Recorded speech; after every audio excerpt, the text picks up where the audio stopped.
Il y a la Deutsche Bank, une des plus importantes banques allemandes. En Allemagne, on vous surnomme Mr. DAX, c'est ça, Monsieur CAC 40 pour les Français. Et vous êtes la star de la bourse de Francfort. Vous venez de publier Crash Course, on va en parler un peu plus tard dans ça, qu'on peut traduire par la course au crash. Ça, c'est pour les téléspectateurs français. Et puis, à ma droite, Marc Fiorentino, vous êtes PDG de Roland Finance et de Allo Finance, un site de conseil. Vous êtes un ancien trader, vous n'êtes plus trader. Vous avez dirigé des banques d'investissement américaines en Europe et vous êtes aussi l'auteur d'un roman, Un trader ne meurt jamais, publié chez Robert Laffont. Apparemment, il meurt puisque vous avez dit que vous n'êtes plus trader et ça n'existe plus en Europe. Je suis toujours vivant. Voilà. Alors, avant de parler de la crise financière, des bonus, je voudrais rapidement revenir aux questions posées par le premier film, Ma banque et moi. Alors, frais hallucinants, découvertes surtaxées, etc. En France, on a le sentiment que ce sont souvent les petits qui trinquent, sentiment conforté par un rapport rédigé par le commissaire européen à la consommation, rapport dans lequel les banques françaises sont épinglées comme les plus arnaqueuses ou les plus pingres, comme vous voudrez, avec les frais bancaires, les commissions en tout genre, les agios. Les Français paient en moyenne 157 € par an à leur banque. Ce sont les frais les plus élevés en Europe, juste derrière l'Italie ou l'Espagne. Alors, Dirk Müller, vous avez de la chance en Allemagne, hein, vous payez que 89 €. C'est 2 fois moins. Alors pourquoi vous êtes moins bien servi que nous? Bon, je ne connais pas exactement le système français. Est-ce que les Allemands se défendent mieux, peut-être? Je ne sais pas. Mais en tout cas, c'est stupéfiant de voir ce qui est possible. Et très franchement, ce que j'ai vu dans le documentaire, là, je ne l'aurais pas cru possible, en tout cas pas en Allemagne. Ça m'a vraiment impressionné, alors que je suis déjà pas mal énervé par ce qui se passe en Allemagne. Mais que ceci soit possible, je me demande même si c'est légal. En tout cas, en Allemagne, ça ne le serait pas. Il dit en Allemagne, c'est pas possible ce genre de choses. Est-ce que ça veut dire qu'en France, on se permet des choses avec le client, en banque, qu'on ne se permettrait pas ailleurs en Europe? Alors, je suis surpris d'entendre, mais tant mieux que ça ne se passe pas en Allemagne, mais je dirais que dans tout le système bancaire, en fait, on se retrouve confronté à un problème qui est assez paradoxal. Les banques doivent gagner de l'argent.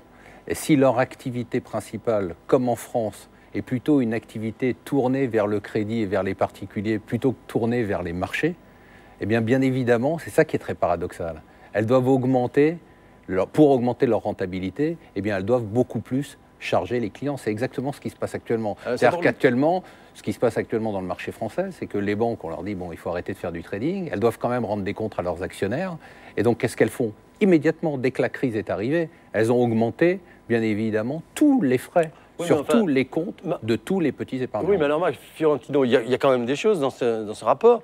Les spécialistes, parfois, ne se rendent même pas compte, ne comprennent pas à quoi correspondent ces frais qu'on facture aux clients. 157 € de frais, le double en Allemagne qu'en Allemagne. C'est pour les mêmes services à peu près. Je ne suis pas du tout en train de défendre le système. Je crois qu'on est dans un système dans lequel on peut se servir. On est dans la banque, on a accès au compte directement, on prend des frais, et puis si quelqu'un vient réclamer, ben, tant pis. Et puis si personne ne vient réclamer, ce qui est le cas dans 90% des cas, eh bien tout ça, ça se passe très bien. Alors, Monsieur Müller, oui. Oui, c'est vrai, ça s'est plutôt aggravé. Mais vous savez, le type derrière le guichet, c'est pas un parent, c'est pas un sympathique voisin, c'est quelqu'un qui veut faire son business. C'est un vendeur.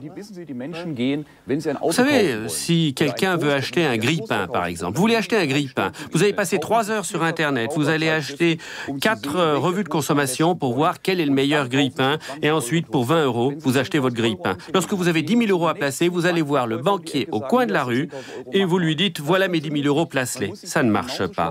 Là, il faut s'informer.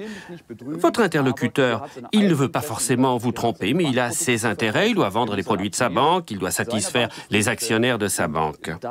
Et là, il faut que moi, je sache ce que je veux, il faut que je puisse comprendre les produits. Si je ne les comprends pas vraiment, il ne faut pas simplement signer. Si je n'ai pas vraiment compris, à ce moment-là, il faut dire « pas d'accord, je garde mon livret d'épargne ou d'autres produits tant que je n'ai pas mieux compris ». À bon entendeur, salut. Marc Fiorentino, en septembre, plus d'une entreprise allemande sur 2 affirmait avoir du mal à trouver du crédit. C'est sa fonction quand même, la banque, de permettre de faire du crédit. Un an avant, c'était moins de 1 sur 5. Alors, bon, je veux bien qu'il y ait des profits qui soient faits par les banques et tout, mais enfin, quand il faut relancer... Non, mais si le point, c'est de dire que les banques ne jouent pas leur rôle dans l'économie, je crois que c'est une évidence. Ah ben on est d'accord. On est complètement d'accord avec ça. Regardez, en France, 78% des dirigeants d'entreprises françaises trouvent qu'il est de plus en plus difficile d'avoir accès au crédit. Alors, est-ce que vous concluez de cet incivisme-là qu'il n'aurait pas fallu injecter tant d'argent dans les banques pour les sauver il y a un an? Mais c'est ça le problème. Ah, vous dites ça, il aurait mais pas bien fait. sûr, le problème, Oui. c'est une hypocrisie majeure. Ah bon. C'est-à-dire, je vais vous expliquer en 2 mots très rapidement. On a prêté de l'argent aux banques, d'accord, en faisant à côté ça, les gouvernements ont prêté de l'argent aux banques pour les sauver. À côté, elles faisaient parallèlement des discours sur il faut arrêter la spéculation, les G20, les G8, les G12, ce que vous voulez, d'accord. Pendant ce temps-là, les banques ont fait quoi? Elles ont fait de la spéculation. Et grâce à la spéculation et au profit qu'elles ont fait depuis un an, elles ont remboursé l'État. C'est-à-dire que là, on est en pleine hypocrisie. Ce que je dénonce, c'est pas ce que vous dites, vous avez raison, les banques n'ont pas joué le jeu. Mais ce que je dénonce, c'est toute cette hypocrisie des politiques qui viennent dénoncer les banquiers et qui, d'un autre côté, prêtent de l'argent aux banques pour qu'elles spéculent. C'est ce qui s'est passé aux États-Unis. C'est Marc Fiorentino. Je voudrais juste reprendre. Non, mais le premier discours d'Obama a été une sorte de coup de gueule sur les bonus en disant, et on l'a montré dans le monde entier en disant c'est extraordinaire, voilà enfin quelqu'un qui parle vrai. Sarkozy aussi, plus qu'Obama. C'était sa première déclaration, il l'a faite. Je me rappelle à la télévision sur les bonus en disant c'est obscène, ça ne se produira jamais. Goldman Sachs, qui est probablement la banque la plus proche de l'administration Obama, va verser 20 milliards de bonus sous Obama avec sa présidence. On va venir sur ce point, parce que finalement, vous dites si c'est pas l'État qui sauve les banques, c'est le chaos il y a un an. Donc il fallait laisser faire, il fallait faire. Attendez, c'est pas possible de dire des choses pareilles. Il fallait faire, mais non, il fallait faire. Qu'a dit Christine Lagarde quand elle est passée à la télévision au début pour expliquer pourquoi on avait prêté de l'argent aux banques? Elle a dit attention, je prête de l'argent, mais je serai dans le dos de chaque banquier pour voir que cet argent est utilisé pour aller dans l'économie réelle. Vous étiez d'accord avec ça? Bien sûr que j'étais d'accord, mais je savais très bien qu'elle ne le ferait pas. C'est ça qui m'a amusé, c'est que je la voyais sur les plateaux de télé. Vous êtes d'accord avec ça? Je serai dans le dos des banquiers. Mais c'est de la pure hypocrisie. On est en train de reprocher aux banques de n'avoir pas su gérer leurs risques, d'avoir prêté beaucoup trop généreusement aux acquéreurs immobiliers américains. Et puis maintenant, dans la crise, on dit aux banques, oubliez la gestion du risque, prêtez de l'argent aux chômeurs, à ceux qui vont bientôt perdre leur emploi, ou aux PME qui peut-être dans 3 mois n'auront plus de commandes. Et on va se retrouver dans les mêmes problèmes. On ne peut pas, exceptionnellement, faire ce reproche aux banques aujourd'hui. Si l'État pense qu'il faut prêter cet argent aux entreprises qui vont peut-être faire faillite, ou aux chômeurs, même si on n'est pas sûr qu'ils rembourseront, eh bien à ce moment-là, c'est à l'État de donner cet argent via les banques bénéficiant de garanties publiques. Et puis, si ça tourne mal, il faut expliquer aux contribuables ce qui est advenu de leur argent. Je ne vais pas être d'accord là-dessus. Je trouve que la remarque est cohérente. Parce qu'elle est caricaturale. Aujourd'hui, je travaille par exemple avec de nombreuses entreprises françaises qui ne sont pas ni des chômeurs, ni des entreprises en faillite, et les banques ne leur prêtent pas d'argent. Vous avez posé la question, là on posait la question du fait que les banques ne prêtent pas aux entreprises suffisamment pour pouvoir faire face à la crise. Aux entreprises saines pour faire face à la crise économique. C'est un énorme problème. Il y a un autre problème qui, j'allais dire, était pas un problème éthique, qui est presque un problème moral, c'est il y a un an, c'est grâce aux politiques qui ont injecté des milliards, 360 milliards en France, 454 milliards en Allemagne, que le système bancaire a pu être sauvé. Aujourd'hui, alors on parle des bonus là, à peine un an après, les bénéfices des banques explosent. Vous l'avez dit. Les banques américaines engrangent 437 milliards de dollars de bénéfices. Et les bonus avec. Il faut savoir que les bonus prévus pour quelques milliers de traders seront 5 fois supérieurs à l'argent dépensé au titre de l'aide alimentaire mondiale qui prend en charge 1 milliard de pauvres. 1 milliard de pauvres d'un côté. C'est une folie qu'il faut dénoncer. Que des milliards qui sont versés là, un an après. Rien n'a changé. C'est business as usual. Vous êtes en train de... Non, rien n'a changé. On continue comme avant et même encore plus sauvagement. Tant que l'orchestre joue, on continue de danser. On sait qu'il y a le feu à la cuisine, mais tant que la fête bat son plein, on reste. Et ça, c'est vraiment dégueulasse.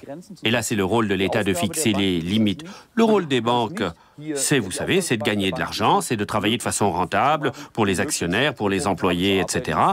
Et puis, le rôle du citoyen, c'est de tirer son épingle du jeu. Le citoyen, il va acheter un lave-linge chinois plutôt qu'un lave-linge français ou allemand ou européen parce qu'il y voit son avantage. Bon, d'accord. Mais le rôle de l'État... Dirk, pour qu'on comprenne bien, c'est vous le trader. Vous êtes bien trader. C'est vous qui dites ça. Vous dites ça. Le rôle de l'État, c'est de fixer les règles du jeu pour que tous les acteurs, les banques, les compagnies d'assurance, les citoyens puissent se développer normalement. Mais sans franchir les bornes, ce qui est préjudiciable à tous. C'est ça qui a échoué. Les banques ont passé toutes les bornes. Non, excusez-moi, blabla. Parce que là, moi, je vous pose la question concrète. Je vous ai dit des milliards versés aux traders, là, sur les bonus. Vous êtes d'accord Vous n'êtes pas d'accord avec ça. Vous êtes trader. Vous acceptez que... Vous acceptez mais oui, bien sûr. D'étaler dans le temps? Mais bien sûr. Vous acceptez évidemment, il faut les étaler. Non, mais qui veut ça marche comme ça? Ce qui nous paraît étonnant... Je vais vous dire ce qui nous paraît étonnant, c'est que vous en prenez à nous, entre guillemets. Non, mais nous, en tant que traders, non, mais c'est pas le problème. À la limite, ce que je veux dire simplement, c'est que là où est le ridicule de toute la situation, c'est les politiques et les autorités de contrôle. C'est quand même les politiques qui ont donné cet argent. Ce sont les États qui ont donné cet argent. Et ils ont donné cet argent sans aucune règle du jeu. Et là, je suis tout à fait d'accord. C'est-à-dire qu'ils ont dit, les banquiers sont venus les voir en disant, si vous ne voulez pas qu'il y ait la queue devant les banques, comme en 29, on a ressorti l'image de 29, il faut tout de suite nous aider. On les a aidés. Ce qui s'est passé, c'est qu'on n'a fixé aucune règle. C'est-à-dire que ce que je veux vous dire quand même... Non, mais attendez pas... Juste pour que le public... Non, mais justement, pour que le public y voit clair... Est-ce que vous permettez que je vous pose une question? Soyez gentil. Pour que le public y voit clair. Vous êtes trader et vous dites on n'a pas imposé suffisamment de règles aux États. C'est ce que vous êtes en train de me dire. C'est très clair. Premier point. À Pittsburgh, au G20, quand il s'est agi d'essayer de réglementer le versement des bonus, il y a un certain nombre de gens qui ont proposé d'étaler dans le temps le versement des bonus aux traders. Il y a un certain nombre de pays qui s'y sont opposés. Alors, si ce n'est pas les traders, qui s'oppose à cette émeute? Les politiques. Et pour qui? Pourquoi? Parce que l'Angleterre ne peut pas vivre sans la finance, on vous l'a dit dans le reportage. C'est ça la raison. Aujourd'hui, l'Angleterre ne peut pas vivre sans la finance. Les États-Unis ne peuvent pas vivre sans Wall Street. Donc aujourd'hui, je reprends l'exemple d'Obama, mais vous pouvez le reprendre pour Sarkozy ou pour d'autres. Ils se sont retrouvés... Quand Obama est arrivé, il a pensé qu'il était libre. Et puis très vite, il s'est aperçu qu'il était entouré de gens qui étaient très proches de toutes les banques d'affaires. Et il s'est aperçu que dès qu'il a commencé à bouger, quelqu'un lui a tapé sur l'épaule en disant « L'État américain doit emprunter toutes les semaines 100 milliards de dollars. S'il n'y a pas de Goldman Sachs, s'il n'y a pas de Morgan Stanley, s'il n'y a pas de Bank of America, vous n'aurez pas votre argent. » Et du coup, il s'est aperçu que sa marge de manœuvre était complètement nulle. Donc, ce que je suis en train de dénoncer, Goldman Sachs a été les premiers donateurs d'Obama. C'est-à-dire que là, ce que vous êtes en train de dire, c'est... Nous, on trouve ça absurde. Nous, traders, on se demande ce qui s'est passé. C'est-à-dire, on ne comprend pas ce qui s'est passé depuis un an. On se dit, mais c'est incroyable ce qui s'est passé. Comment on a pu nous laisser les mains libres pendant un an? On a eu des conditions de marché depuis 12 mois, comme on n'a jamais eu. Vous êtes en train de nous dire qu'on a été trop sympa avec vous. Absolument. Mais personne ne dit le contraire. Aussi. Mais évidemment, l'influence des banques sur le pouvoir est considérable. L'État devrait intervenir, mais il ne le fait pas. Je ne sais pas d'où la pression devrait venir. Peut-être des citoyens, mais apparemment les citoyens n'y sont pas prêts. Et on continue de faire comme si rien ne s'était passé, on continue comme avant, et tous les problèmes sont toujours là. Personne n'agit contre les banques. L'État est beaucoup trop dépendant des banques. C'est pas lui qui interviendra. Quand le gouvernement est intervenu pour aider Alstom, il a pris une part du capital et il a imposé des règles. Et il a gagné beaucoup d'argent. Quand l'État a voulu faire la même chose avec BNP Paribas, en disant, écoutez, on va vous aider, mais il serait normal quand même qu'on ait une part du capital. Il faut rappeler quand même qu'entre l'époque où le gouvernement a aidé BNP ou toutes les autres banques, le cours des actions a doublé. Il a doublé. C'est-à-dire que l'État aurait gagné 100% sur son investissement. Les banques ont dit « Ah non, ben on ne veut pas de vous dans le capital. On veut bien votre argent. On va vous payer un taux d'intérêt de 8 ou 8,5%. Et puis vous vous contenterez de ça. Aux États-Unis, qui a une tradition complètement interventionniste, ils ont accepté qu'ils prennent... Ils n'avaient pas le choix, parce qu'aux États-Unis, on était dans la faillite complète. La BNP n'était pas en faillite, la BNP était en difficulté. Oui, en Allemagne, pareil. Donc ce que je veux dire par là, c'est que quand même, vous êtes en train de nous dire, est-ce que c'est à titre personnel que vous intervenez, parce que vous êtes des traders exemplaires, ou bien la profession des traders... La profession se demande ce qui s'est passé. La profession ne revient pas... Les gens de Goldman Sachs ne peuvent même pas imaginer qu'ils vont avoir plus de bonus qu'en 2007. Vous leur auriez dit ça il y a un an, ils vous auraient dit, mais c'est pas possible. Donc c'est juste pour préserver l'industrie de la finance. Absolument. Pays par pays. Mais alors, vous dites ça pour l'Angleterre, par exemple, à cause de la City, ou pour les États-Unis. Qu'est-ce qui empêche l'Europe, quand même, c'est pas lié, le destin de l'Europe n'est pas lié à celui de la City seulement. Donc, qu'est-ce qui empêche l'Europe politique, si vous voulez, d'agir et de prendre des mesures concrètes pour... C'est qu'elle n'a pas d'industrie financière. Non, on n'a pas cette possibilité. Nous avons des banques qui peuvent agir à l'international, qui peuvent aller d'un coin du monde à l'autre, d'une seconde à l'autre. En face, des gouvernements qui ne décident qu'au niveau national. Même en Europe, nous n'avons pas de gouvernement central qui puisse décider pour tout le monde. Chaque pays a sa propre législation financière, avec une seule monnaie, ce qui est de la folie. La Grande-Bretagne, on l'a vu dans le documentaire, est très dépendante des banques, beaucoup plus que les autres pays européens. Autrement dit, toutes les banques se sont concentrées à Londres, à la City, parce que les règles y sont plus laxistes. Si maintenant Londres avait une législation plus stricte, eh bien les banques ficheraient le camp pour aller à Dubaï ou à Singapour. Donc, Londres s'abstiendra de décider en ce sens. Si Londres n'agit pas, eh bien Francfort n'agira pas, New York non plus, et personne d'autre.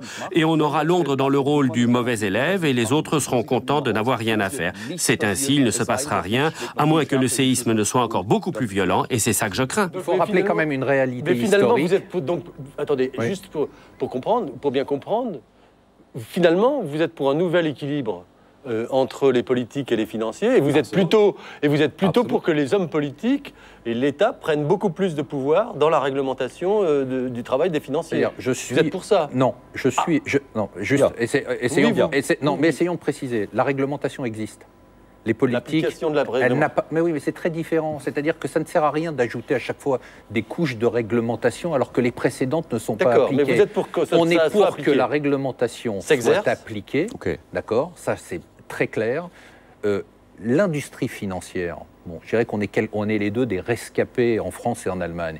Mais l'industrie financière, du fait de la réglementation en Europe continentale, a quitté l'Europe continentale dans sa grande majorité, il y a à peu près 20 ans, pour aller à Londres. Et aujourd'hui, ce que vous disiez tout à l'heure est tout à fait juste. Au moindre signe de réglementation à Londres, c'est Singapour, Hong Kong et Dubaï. Mais alors, attendez, pour ne pas désespérer le téléspectateur, même ces règles ne sont pas assez strictes. Le téléspectateur qui nous regarde et qui nous écoute, qu'est-ce qu'il faut faire? Parce que moi, je n'y comprends plus rien, là. Excusez-moi, parce que là, je suis pris à contre-pied. Vous me dites, vous êtes trader, vous êtes pour que les politiques interviennent. Qu'est-ce qu'il faut faire? Non, attendez. Moi, je veux comprendre. Les politiques se disent, ben, les traders font pression. Je pense que les téléspectateurs se posent la même question. Qu'est-ce qu'il faut faire? Dirk, allez-y. Il faut que les règles soient ainsi conçues qu'elles ne nuisent pas à l'ensemble du système. Par exemple, la spéculation à crédit, ce fameux effet de levier, qui fait que quelqu'un qui a un apport de 10 000 ou de 10 millions d'euros peut récupérer sous forme de crédit 20 à 30 fois plus pour spéculer. Si ça tourne mal, eh bien un jour ou l'autre, quelqu'un doit régler l'addition.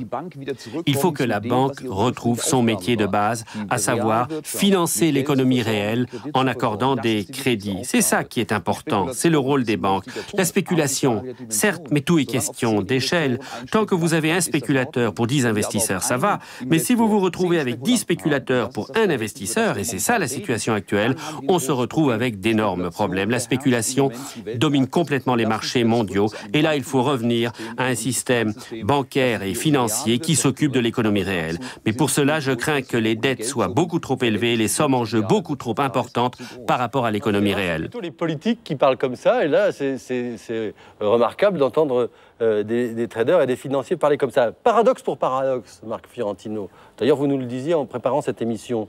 Si on veut aller jusqu'au bout, quand on pense aux 20 dernières années, par exemple, on s'aperçoit que on surfait sur la croissance chinoise et la croissance américaine. L'Amérique de Bush est celle du libéralisme le plus sauvage qui existe, qui était le libéralisme chinois.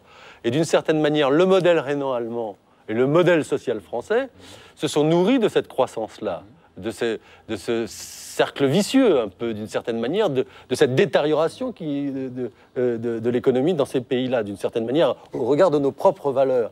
Autrement dit, modèle social français, modèle rhénan-allemand, c'est des modèles qui se nourrissaient de ces économies débridées de façon sauvage, d'une certaine manière. Est-ce qu'il n'y a pas là aussi une immense hypocrisie à ne pas dire ce genre de réalité? Non, mais il y a une hypocrisie totale. Ce qui me gêne beaucoup dans tout ce qui se passe aujourd'hui, la crise est arrivée. On a découvert ce qui s'était passé.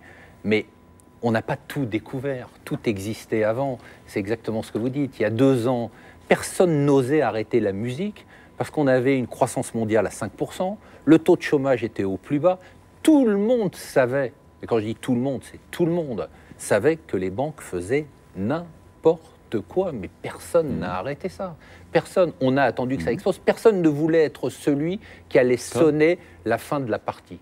Donc effectivement, on est dans une vaste hypocrisie. Aujourd'hui, est-ce qu'on n'est pas dans la même situation finalement? Est-ce que demain, ça ne va pas être pareil qu'hier d'une certaine manière? Est-ce que cette crise qu'on a eue il y a 1 an, est-ce qu'elle ne va pas se reproduire? Parce qu'aujourd'hui, on est dans une sorte d'épiphénomène de très court terme, où il y a une sorte de bulle qui s'est recréée très rapide, mais l'économie réelle, elle, n'a toujours pas démarré. Il y a 2-3 ans, la bulle financière, parce que finalement, le moteur de la croissance économique il y a 3 ans, c'était le délire de la finance. Ça. Sans le délire de la finance, on n'aurait pas eu la croissance. Mais alors comment s'en sortir sans le délire de la finance? C'est terrible ce que vous dites. C'est de revenir à une croissance plus équilibrée, c'est-à-dire qu'il faut accepter l'idée qu'on va avoir, non pas... Il ne faut pas essayer de tout régler en 6 mois comme on essaye de le faire, c'est-à-dire de dire, vite, donnons de l'argent aux banques, qu'elles refassent les mêmes erreurs qu'avant, et qu'on essaye de faire croire à tout le monde que tout va repartir comme avant. Ce qu'il faut dire, c'est la vérité. La vérité, c'est qu'on a fait tellement d'erreurs collectivement pendant 10 ans, qu'on va devoir les payer pendant 3 ou 4 ans.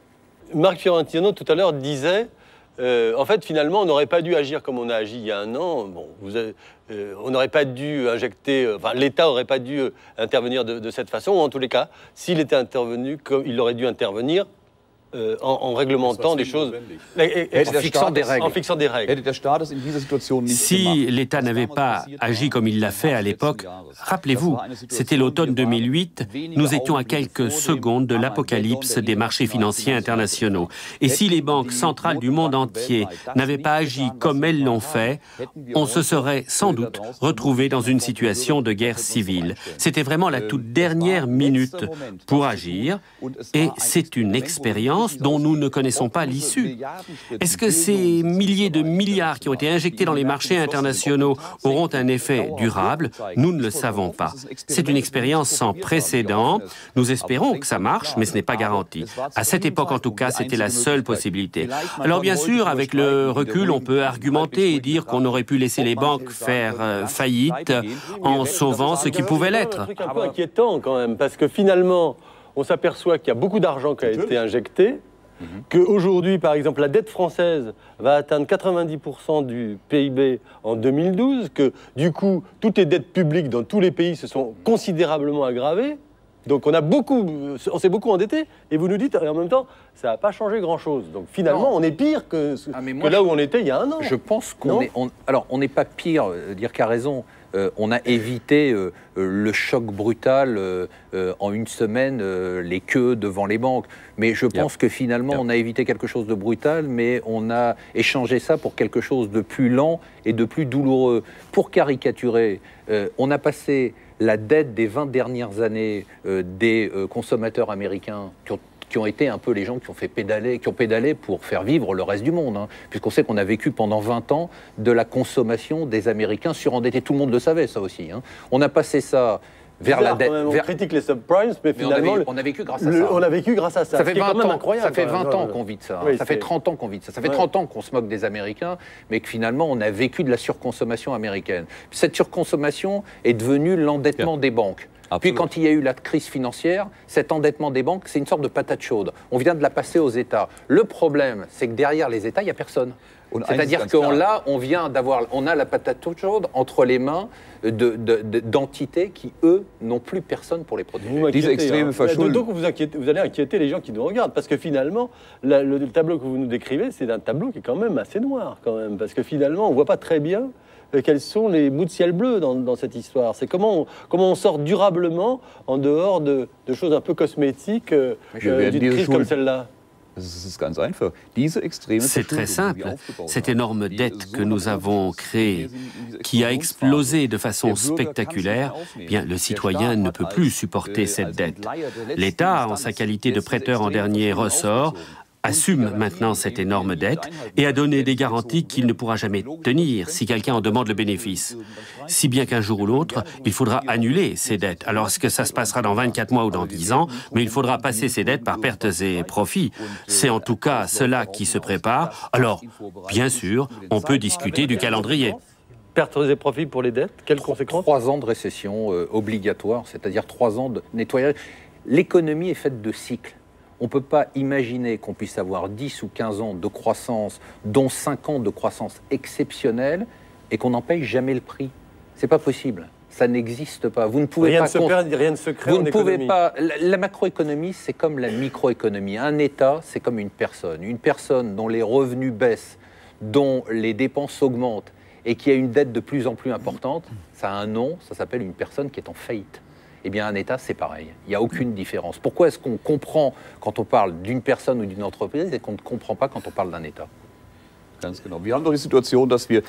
Précisément. Aujourd'hui, le remboursement des intérêts est en Allemagne la deuxième ligne la plus importante du budget allemand, 42 milliards d'euros. Et ça va encore énormément augmenter après la crise financière. C'est pas mieux en France. Aux États-Unis, la dette est si énorme que si les taux d'intérêt n'augmentent que très légèrement, à cause de l'inflation ou à cause de la reprise économique, la charge des intérêts sera si gigantesque que l'État sera paralysé.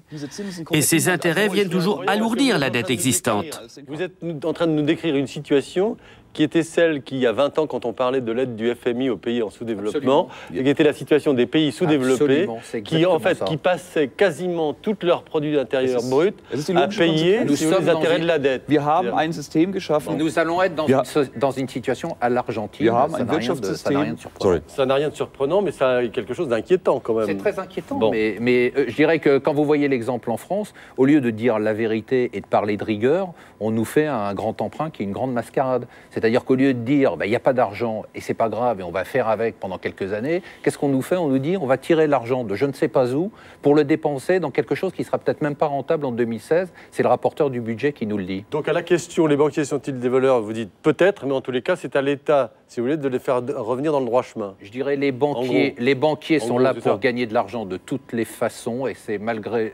malheureusement avec des excès, mais je dirais que les politiques sont de grands hypocrites. Partout, balle au centre. Donc bon, Dirk Müller. Et les politiques sont parfois très naïfs. Ich sehe das ähnlich, dass voilà. Oui, sans doute qu'il y a une divorce là entre... Mais c'est bien pour une fois d'entendre, parce qu'on entend souvent les politiques sur ces questions-là, c'est bien d'entendre la voix des financiers. Merci d'avoir fait porter cette voix ce soir. C'est en tous les cas un son de cloche assez étonnant et qu'on n'a pas l'habitude d'entendre à la télévision, en tous les cas de cette façon et avec cette verdeur. Merci pour votre franchise sur ce débat. Je ne suis pas sûr que les téléspectateurs seront très rassurés, mais après tout, c'est le prix à payer de la lucidité. Merci de votre lucidité, en tous les cas, peut-être de votre clairvoyance. Merci de nous avoir éclairés, ou du moins informés sur cette question. Voilà, cette émission touche à sa fin. Nous vous remercions de l'avoir suivi. Pour en savoir plus, alors je vous conseille, si le cœur vous en dit, de visiter l'exposition « La crise financière et après à la Cité des sciences et de l'industrie à Paris », au cœur de laquelle nous nous trouvons. Alors, cette exposition, je ne sais pas si peut-être qu'elle va diffuser ce débat en boucle, ça pourra donner une idée de ce que ça pourrait être après. Alors, je vous conseille également les livres de nos invités. Alors, Dirk Müller, si vous voulez pas déprimer, donc vous le lisez le week-end ou plutôt dans la semaine. Un week-end ensoleillé. Un week-end ensoleillé. Donc Dirk Müller, Crash Course, j'en perds mon allemand. Crash Course, donc, c'est chez Drummer. Et puis Marc Fiorentino,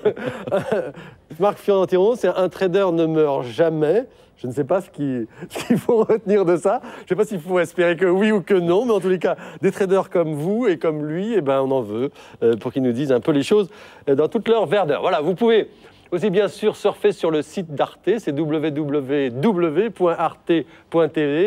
et nous écrire 4 quai du Chanoine, Winterer, 67 080 Strasbourg. En attendant, restez sur Arte, votre chaîne préférée, la mienne aussi, la vôtre aussi. Au mois prochain.